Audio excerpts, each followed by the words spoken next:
Hello and welcome students in my video lecture series on the subject of botany. In today's video lecture we will discuss the botany of class 11 and we are in the unit of morphology of angiosperms. इस वक्त तक हमने पढ़ा morphology of roots, morphology of stem, morphology of leaf and as well as their modifications हमने इस time तक पढ़े. आज के लेक्चर में इस वीडियो लेक्चर में हम डिस्कस करेंगे inflorescence and its types plus हम फोकस करेंगे फ्लावर के ऊपर कि फ्लावर का क्या स्ट्रक्चर होता है, फ्लावर के क्या टाइप्स होते हैं, शाबाश, डिपेंडिंग अपॉन सिमेट्री, फ्लावर्स के क्या टाइप्स होते हैं depending upon the arrangement of calyx corolla and androecium with respect to that of the gynoecium. और आज के लेक्चर में हम डिस्कस यही चीजें करेंगे. पहले हम फोकस करेंगे इन्फ्लोरेसेंस एंड इट्स टाइप्स के ऊपर. तो मैंने आपको पहले भी बताया जब हम एंजियोस्पर्म्स पढ़ते थे प्लांट डाइवर्सिटी के अंदर, मैंने आपको बताया एक फ्लावर जो है ये असल में एक मॉडिफाइड शूट है. आप हमेशा याद रखेंगे, आपसे कोई पूछेगा what is a flower, you will answer him that कि flower is a modified shoot. Flower जो है ये एक असल में एक मॉडिफाइड शूट होता है वियर इन, जिसमें क्या होता है कि जो शूट एपिकल मेरिस्टम होता है, shoot apical meristem is responsible for the formation of shoot. मैंने बोला फ्लावर जो है ये मॉडिफाइड शूट है जिसके अंदर जो है शूट एपिकल मेरिस्टम चेंज होता है किसमें, फ्लोरल मेरिस्टम में. याद रखना फ्लावर जो है मॉडिफाइड शूट है, उसके अंदर क्या होता है, हमारे पास सैम है, SAM is shoot apical meristem. This shoot apical meristem gets converted into floral meristem, FM, it gets converted into FM, that is floral meristem. And the most important thing about this flower is that the axis of the flower or the nodes, internodes of a flower, they remain highly condensed. It means that the जिस तरह shoot की axis elongate हो जाती है, flower की axis elongate नहीं होती है. The axis of a flower gets condensed and does not increase and remain condensed. याद रखना है. तो मैंने आपको बताया फ्लावर जो है असल में एक मॉडिफाइड शूट है जिसके अंदर जो है शूट एपिकल मेरिस्टम असल में कन्वर्ट होता है फ्लोरल मेरिस्टम में या फ्लोरल मेरिस्टम में कन्वर्ट होता है. शाबाश. एक फ्लावर की जो एक्सिस होती है वो एलोंगेट नहीं होती है, वो कंडेंस्ड रहती है और इस तरह इंटरनोड्स की जो लेंथ फ्लावर के अंदर वो बहुत कम होती है, वो बहुत कम होती है. और हम देख रहे हैं कि इस फ्लोरल एक्सिस से जिसका दूसरा नाम पेडैंकल है. याद रखना फ्लोरल एक्सिस का दूसरा नाम है, फ्लावर की जो एक्सिस होती है, एक एक्सिस होती है जिसके ऊपर फ्लावर लगती है, उसको बोलते हैं हम पेडैंकल. और याद रखना मैंने आपको बोला शूट एपिकल मेरिस्टम कन्वर्ट हो जाता है फ्लोरल मेरिस्टम में. मैंने आपको बताया फ्लावर की खास बात यह है कि उसमें इंटरनोड्स बड़े रिड्यूस्ड होते हैं, इंटरनोड्स बड़े रिड्यूस्ड होते हैं. शाबाश. और नोड्स के ऊपर, सक्सेसिव नोड्स के ऊपर लेटरल एपेंडेट्स बनते हैं, फ्लोरल एपेंडेट्स बनते हैं इन terms of calyx, in terms of Corolla, in terms of androecium, in terms of gynoecium. Leaves के बदले ये बनते हैं. हम देखते हैं एक शूट के ऊपर लीव्स बनते हैं लेकिन एक फ्लावर के अंदर, एक फ्लावर के ऊपर ये लीव्स नहीं लगते हैं. वहां पे क्या है, मॉडिफाइड लीव्स लगते हैं. Those modified leaves are in terms of floral appendages. Those floral appendages are called as calyx, corolla, androecium and gynoecium. So a flower is a modified shoot wherein the shoot apical meristem gets converted into the floral meristem. In a flower, the internodes are highly condensed and nodes successively bear floral appendages in the form of calyx, corolla, androecium and gynoecium. Shabash. What is this inflorescence? What is this inflorescence? The arrangement of simply the arrangement of flowers on a floral axis, floral axis का दूसरा नाम है peduncle is known as inflorescence. जिस तरह मैंने आपको बोला phyllotaxy क्या होता है, फाइलोटेक्सी लीव्स का अरेंजमेंट था ऑन स्टेम और ऑन द ब्रांच. मैंने उस टाइम आपको लिखाया the arrangement of leaves on the stem और on the branches, this is known as phyllotaxy. शाबाश. इसी तरह इन्फ्लोरेसेंस जो है ये फ्लावर के अरेंजमेंट के साथ जुड़ा हुआ है. द अरेंजमेंट ऑफ फ्लावर्स का अरेंजमेंट फ्लोरल एक्सिस के ऊपर, जिस एक्सिस के ऊपर, जिस शूट के ऊपर फ्लावर्स लगते हैं उसको हम बोलते हैं फ्लोरल एक्सिस. फ्लोरल एक्सिस का टेक्निकल नेम जो है इसको हम बोलते हैं पेडंकल. याद रखना the technical name for floral axis is peduncle. तो पेडेंकल पे फ्लावर्स का अरेंजमेंट किस तरह होता है, हम उसको बोलते हैं इनफ्लोरेसेंस, हम उसको बोलते हैं inflorescence. So inflorescence simply is arrangement of flowers on the floral axis. मैं आपको इस तरह समझाता हूँ, ये मेरे पास एक शूट है, एक एक्सिस है, इसके ऊपर मैंने देखा यहाँ पे एक फ्लावर बन गया, यहाँ पे दूसरा फ्लावर बन गया, यहाँ पे तीसरा फ्लावर बन गया, यहाँ पे चौथा फ्लावर बन गया, यहाँ पे एक और फ्लावर बन गया। The way the pattern of arrangement, किस तरह ये flowers, this is flower 1, this is flower 2, this is flower 3, this is flower 4, this is flower 5। ये फ्लावर्स किस तरह इस एक्सिस के ऊपर, फ्लोरल एक्सिस या पेडंकल के ऊपर अरेंज होते हैं, इसी को हम बोलते हैं इनफ्लोरेसेंस। हमारे पास जनरली अगर हम आपकी एनसीईआरटी टेक्स्ट के हिसाब से जाएंगे, हमारे पास 2 टाइप्स ऑफ इनफ्लोरेसेंस होते हैं, 2 types of inflorescence, 2 types of inflorescence. We are having generally 2 types of inflorescence. 2 तरह के इन्फ्लोरेसेंस हमारे पास है। एक हमारे पास है रेसिमोस, रेसिमोस इन्फ्लोरेसेंस, एक हमारे पास है दूसरा है हमारे पास साइमोस इन्फ्लोरेसेंस, साइमोस इन्फ्लोरेसेंस। हमारे पास टाइप्स ऑफ इन्फ्लोरेसेंस इस हिसाब से है कि जो पेडेंकल होता है, फ्लोरल एक्सिस होता है, क्या ये फ्लोरल एक्सिस ग्रो करती है, टिप पे फ्लावर बनाती है, या ये लेटरली फ्लावर बनाती है, टिप कंटिन्यूअसली ग्रो करता है। इस हिसाब से हमारे पास इन्फ्लोरेसेंस के 2 टाइप्स है। एक हमारे पास रेसिमोस टाइप ऑफ इन्फ्लोरेसेंस है। हमारे पास ये एक रेसिमोस टाइप ऑफ इन्फ्लोरेसेंस ऐसी इन्फ्लोरेसेंस है जिसमें फ्लोरल एक्सिस का टिप फ्लावर नहीं बनाते हैं, but flowers are produced laterally, flowers are produced laterally. Floral axis है, आप यहाँ पे देखिए, ये मेरे पास जो है this is floral axis, the tip of this floral axis peduncle does not form flower. पहला point, the type of inflorescence where the tip of the floral axis does not form flower, it is called as racemose inflorescence. Flowers फिर कहाँ पे बनते हैं, flowers are produced borne laterally on this floral axis. Flowers जो है, ये एक flower है, ये दूसरा फ्लावर है, ये तीसरा फ्लावर है, ये चौथा फ्लावर है। Flowers are borne laterally on this axis, and the most important thing is that tip continues to grow, क्योंकि टिप के ऊपर अगर फ्लावर लग जाता है, अब ये टिप ग्रो नहीं कर पाता। अब चूंकि इस टिप के ऊपर, इस एपेक्स के ऊपर फ्लावर्स नहीं लगते हैं, तो tip keeps on continuously growing. और याद रखना, रेसिमोस इन्फ्लोरेसेंस वो इन्फ्लोरेसेंस है जिसमें जो है एपेक्स जो है, जिसमें इनडिटर्मिनेट ग्रोथ होती है, इनडिटर्मिनेट ग्रोथ होती है, यानी जो एक्सिस है, फ्लोरल एक्सिस जो है वो कंटिन्यूअसली ग्रो करती रहती है। शाबाश, याद रखना है, याद रखना है। Racemose type of inflorescence, the main axis continues to grow, the main axis continues to grow and flowers are produced born laterally in acropetal succession।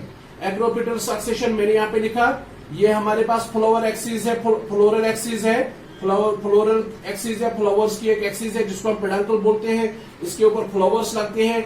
इस एक्सिस का जो टिप जो है that does not form flower, but इस axis के दाएं बाएं flower लगते हैं, और ये फ्लावर्स जो है ये एक्रोपिटल अरेंजमेंट में होती है। एक्रोपिटल अरेंजमेंट मैंने आपको पहले ही बताया, ओल्डर फ्लावर्स, पहले बने हुए फ्लावर्स सबसे नीचे होंगे, ऊपर आप जैसे जाओगे इस फ्लोरल एक्सिस में, आपको क्या मिलेंगे, you will get new flowers, younger flowers.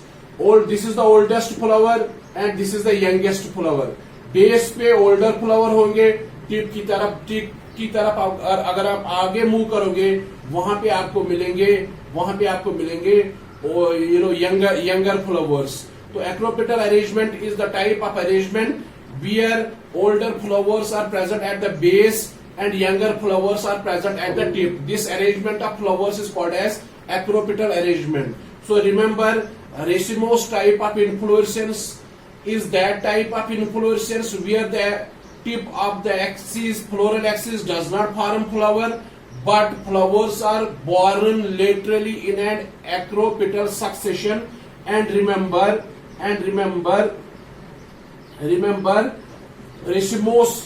racemose type of inflorescence has a determinate growth. It has indeterminate growth, क्योंकि apex continuously grow करती रहती है। तो racemose type of inflorescence shows indeterminate growth, क्योंकि एक्सिस जो है ये कंटिन्यूअसली आपके सामने ये जो है इंक्रीज होती रहती है। मैं आपको यहाँ पे फिर से समझाता हूँ। ये हमारे पास फ्लोरल एक्सिस है, ये यहाँ पे एक फ्लावर बन गया, ये यहाँ पे दूसरा फ्लावर बन गया, ये यहाँ पे तीसरा फ्लावर बन गया, ये यहाँ पे चौथा फ्लावर बन गया।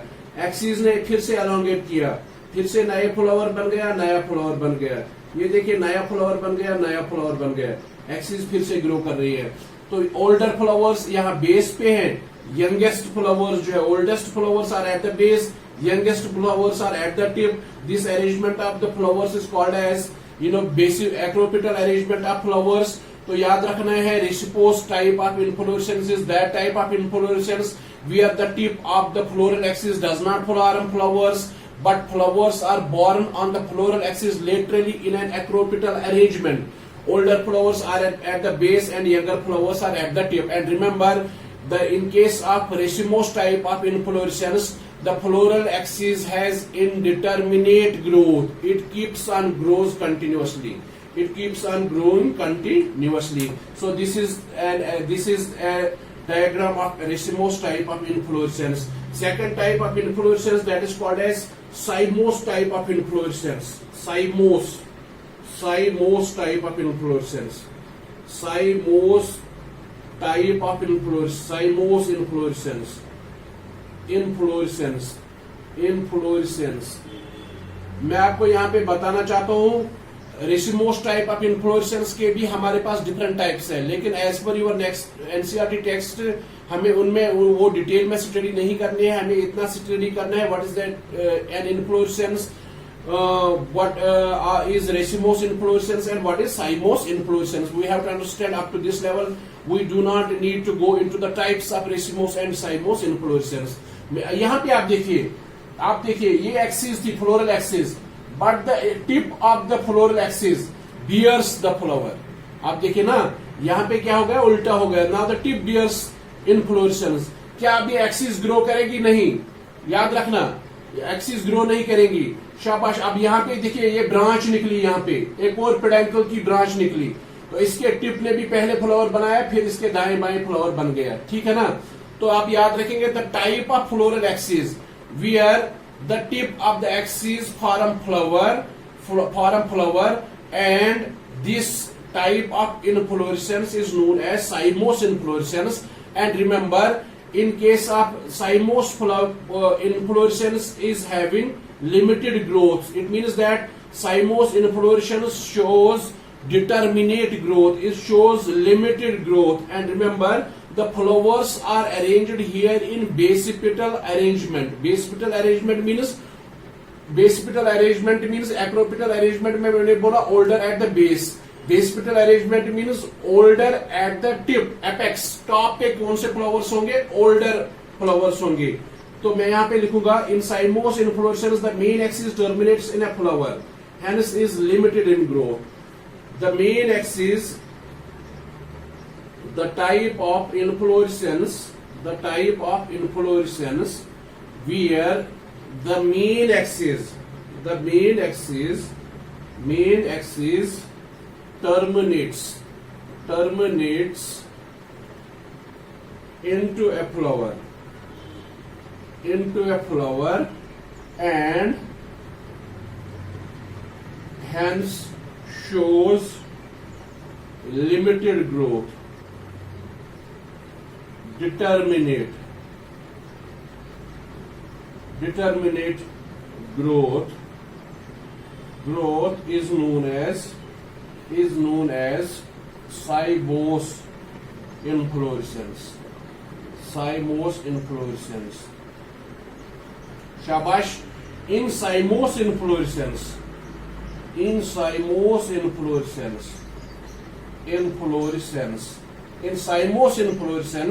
shabash, the flowers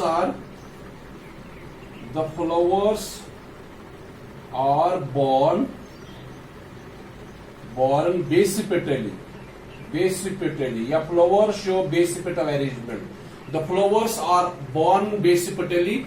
It means that older flowers are at the tip, younger flowers are at the base. So these are the two types of inflorescences. One is racemose type of inflorescence, second is cymose type of inflorescence. Inflorescence मैंने आपको बताया simply the arrangement of the flowers on floral axis. Floral axis का मैंने आपको एक और नाम बताया, फ्लोरल एक्सिस का जो दूसरा नाम है that is called as peduncle.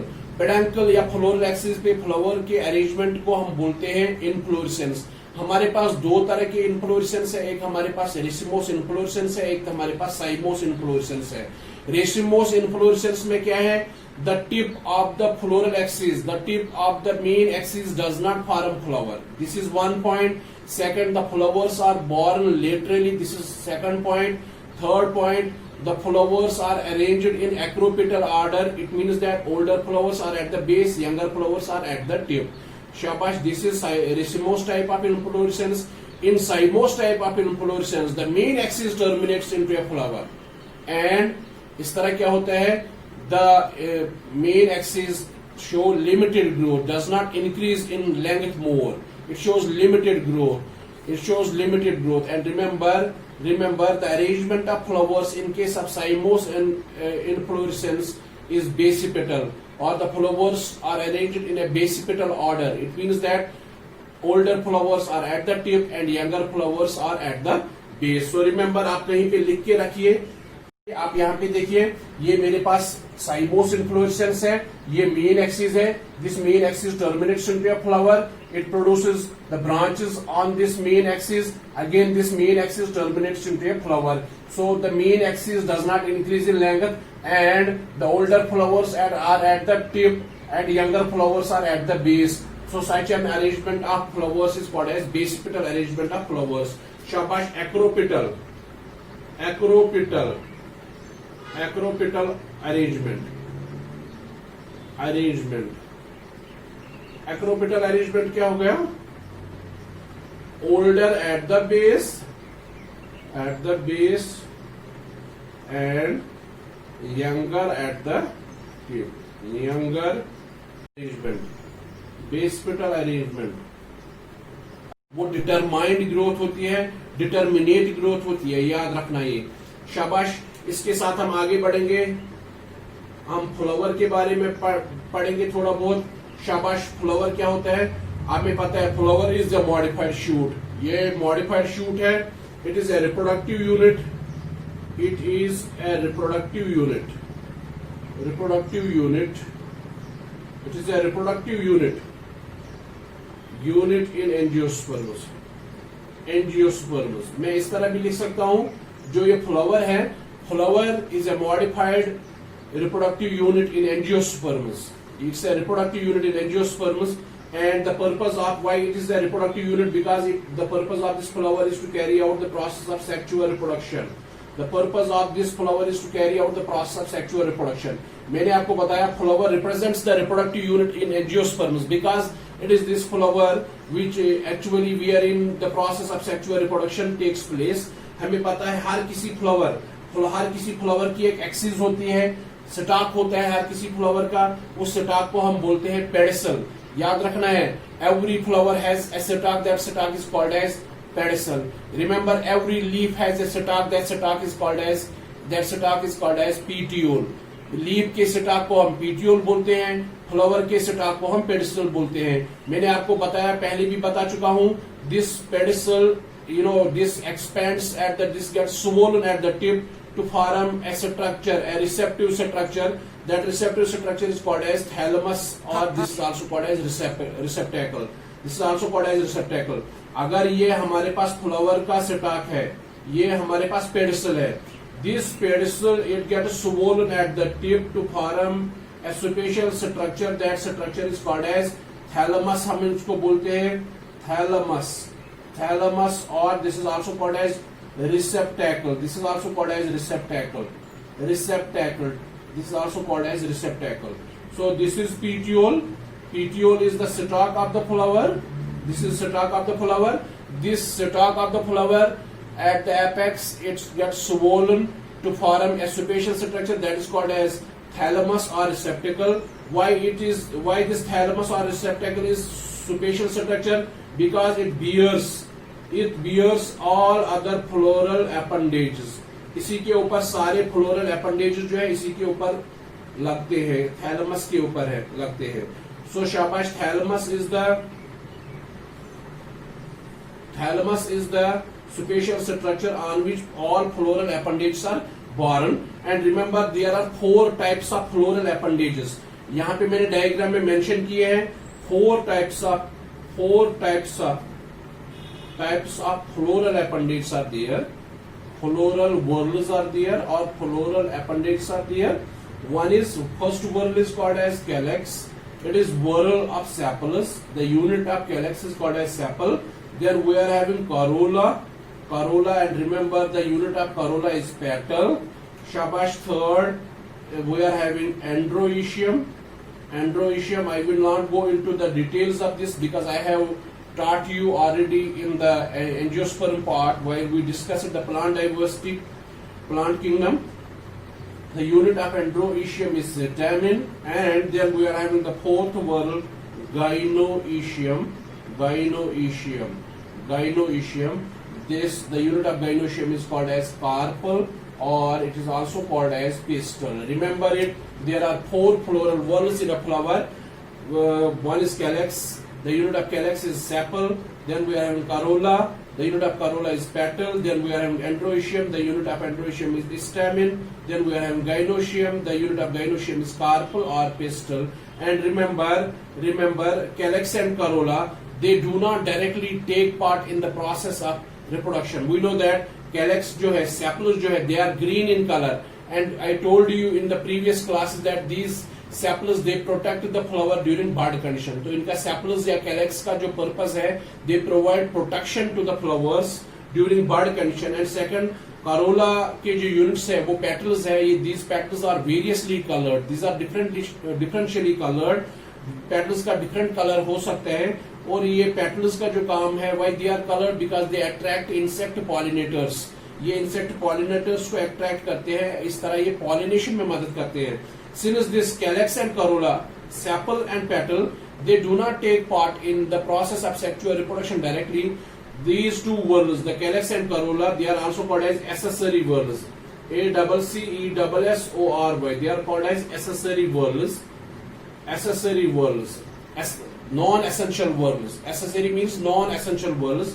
While as androecium and gynoecium, they are called as necessary, or they are called as reproductive whorls. They are called as reproductive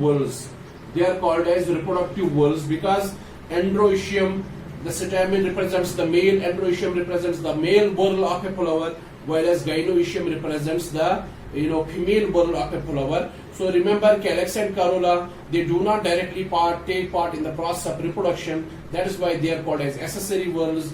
They are called as non-reproductive whorls, or they are called as non-essential whorls. While as androecium and gynoecium, they are the reproductive whorls. Androecium represents the male whorl of a flower, while as gynoecium represents the female whorl of a flower, and they are called as essential whorls. They are called as reproductive whorls of a flower. And remember, sometimes in some flowers, we are not able to differentiate between the calyx and corolla in some plants. For example, in lily, we are not able to differentiate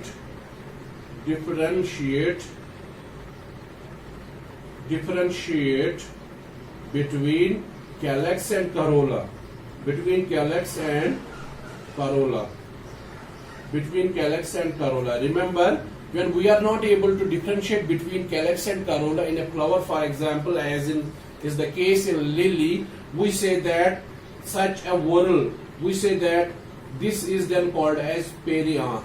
हम इसको बोलते हैं, तब ना हम calyx use करते हैं term, ना हम corolla यूज करते हैं, तब हम यूज करते हैं word perianth, term perianth. So when you are not able to differentiate between calyx and corolla, you say that it is perianth, and the unit of perianth is called as tepal. इसको हम tepal बोलते हैं. ना ये sepal है, ना ये petal है, बल्कि ये tepal है. TEPAL, tepal है ये. शाबाश. So in case of lily, remember the example. In case of lily, In case of lily, we are not able to differentiate between calyx and corolla because they are either identical or they are identical to one another. At that very time, we neither name them as calyx nor name them as corolla, but we say that it is perianth, and the unit of perianth is stapel. Unit of perianth is stapel. Unit of perianth is stapel. And remember, sometimes they are at the base of a flower. There are at the base of pedicel. There are certain small leaf-like structures. Those leaf-like structures are called as bracts. So remember, what are bracts? Bracts. These are small leaf-like structures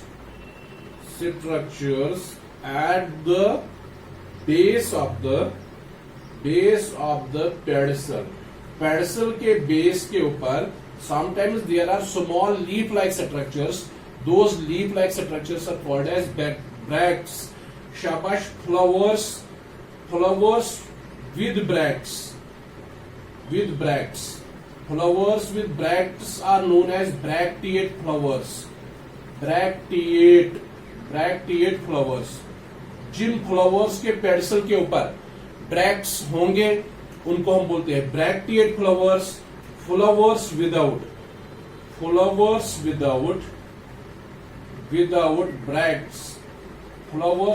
bracts, they are called as ebracteate flowers. They are called as ebracteate flowers. Remember, flower plus bract. अगर किसी flower में bracts होंगे उनको हम बोलते हैं bracteate flowers. अगर flower में ब्रैक्ट्स प्रेजेंट नहीं होंगे हम अल्फाबेट ई यूज करते हैं. Ebracteate. E means without bracts. So what is difference between the stipules and bracts? Stipules are small leaf-like structures present at the leaf base or present at the base of petiole. Remember, while as bracts are small leaf-like structures present at the base of pedicel. Stipules भी small होते हैं, bracts भी small होते हैं.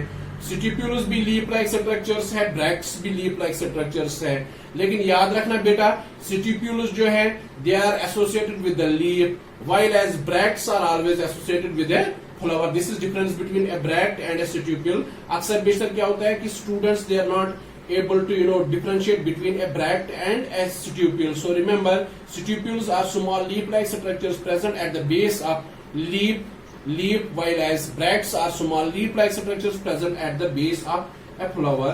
हमने देखा flowers में ये जो फ्लोरल अपेंडेज होंगे, they can be in multiples of 3, 4 और 5.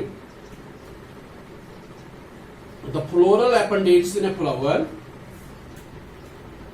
floral appendage in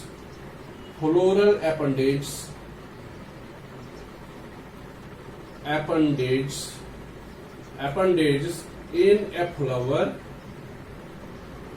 flower may be in multiples of 3, 4 or 5. Floral appendage may be in a flower may be in multiples of 3, 4 and 5. What does it mean? For example, हमारे पास एक flower है, उसमें sepals 3 है, या उसमें sepals 6 है, 3 का 3 दूने 6, या उसमें सेपल्स 9 है, या उसमें सेपल्स 4 है, या सेपल्स उसमें 8 है, या सेपल्स उसमें 12 है, या सेपल्स उसमें 5 है, या सेपल्स उसमें 10 है, या सेपल्स उसमें 15 है. इसी तरह पेटल्स 3 है, 6 है, 9 है, या 4 है, 8 है, 12 है, या 5 है, 10 है, 15 है. इसी तरह स्टेमिनस भी 3 और मल्टीपल्स ऑफ 3 में है, 4 और मल्टीपल्स ऑफ 4 में है, 8 और 5 और मल्टीपल्स ऑफ 5 में है. So remember, all the floral appendages, whether calyx, corolla, androecium or gynoecium, sepals, petals, staminals or carpels in a flower can be in multiples of 3, can be in multiples of 4, can be in multiples of 5.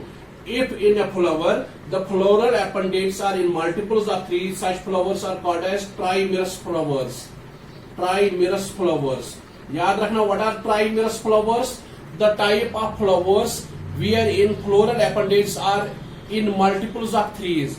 Sepal 3, petal 3, stamen 3, जो carpel 3, या sepal 6, petal 6, stamen 6, carpel 6. The type of flowers where the floral appendages are in multiples of threes, such flowers are called as trimerous flowers. मुझे बताइए, ऐसे flowers जिनमें floral appendages in the multiples of 4 होंगे, उनको आप क्या बोलोगे? Such flowers are called as tetramerous flowers. They are called as tetramerous flowers. Such flowers are called as tetramerous flowers. And the flowers, remember the flowers where floral appendages are present in the multiples of 5, they are called as pentamerous flowers. They are called as pentamerous flowers. They are called as pentamerous flowers. They are called as pentamerous flowers. So remember, एक flower के अंदर floral appendages होते हैं. अगर वो floral appendages in multiples of 3 होंगे, then they are called as trimerous flowers. अगर वो इन द मल्टीपल्स ऑफ 4 होंगे, then they are called as tetramerous flowers. अगर वो मल्टीपल्स ऑफ 5 होंगे, then they are called as pentamerous flowers. Then they are called as pentamerous flowers. I hope that you have understood all the points which I have highlighted in today's lecture, and in the next lecture we will study the types of flower on the basis of their symmetry, and second we will study the types of flower on the basis of position of calyx, corolla and androecium in respect of with respect to that of the ovary. हम ये discuss करेंगे next lecture में.